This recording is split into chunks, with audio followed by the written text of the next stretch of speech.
Welcome to this lesson on calculus.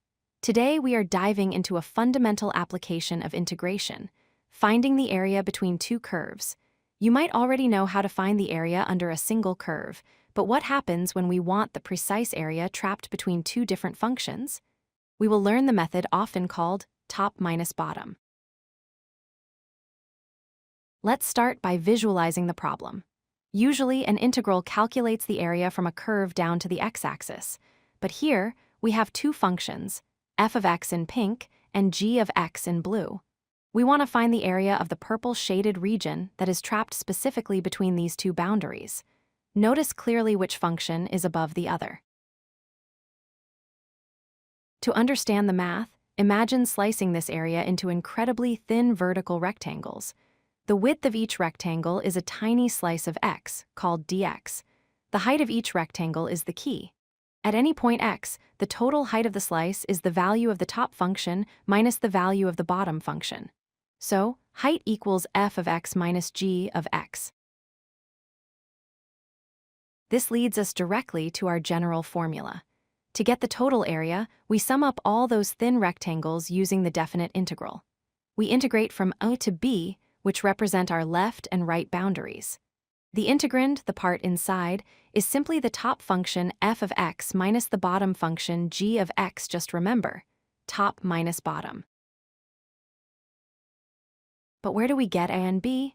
These are the x values where the two curves intersect. Often, these aren't given to you explicitly. To find them, you must set the equation of the top curve equal to the equation of the bottom curve. Solving this equation for x will give you the boundaries of the enclosed region. Let's look at a concrete example. We have a downward-facing parabola, y equals 5 minus x squared, and a straight line, y equals x plus 3. We need to calculate the area of the purple region enclosed by them. Visually, we can see the parabola is the top function and the line is the bottom function. First, we find the intersection points by setting 5 minus x squared equal to x plus 3. Rearranging this quadratic equation gives us x squared plus x minus 2 equals 0. Factoring tells us the curves intersect at x equals -2 and x equals 1. These are our limits. We then set up the integral from -2 to one of the top function minus the bottom function. Now we simplify the expression inside the integral.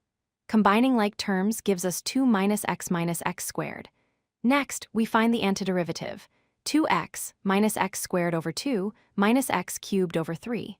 Finally, we evaluate this from -2 to 1 by plugging in the upper limit and subtracting the result of the lower limit.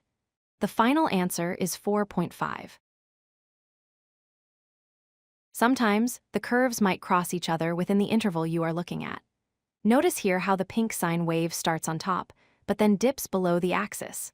When curves switch positions, you cannot do one single integral. You must split the problem into separate regions at the intersection point, calculating the area for each section where the top and bottom definitions remain consistent, and then add them together. To recap, first, always graph your functions to see which is on top. Second, find your intersection points to determine your limits a and b. Third, set up your integral as the top function minus the bottom function. And finally, if the curves cross, split the integral into multiple parts. With these steps, you can find the area between any two curves. If you like this video, hit that like button and don't forget to subscribe. Visit codelucky.com for more such useful content.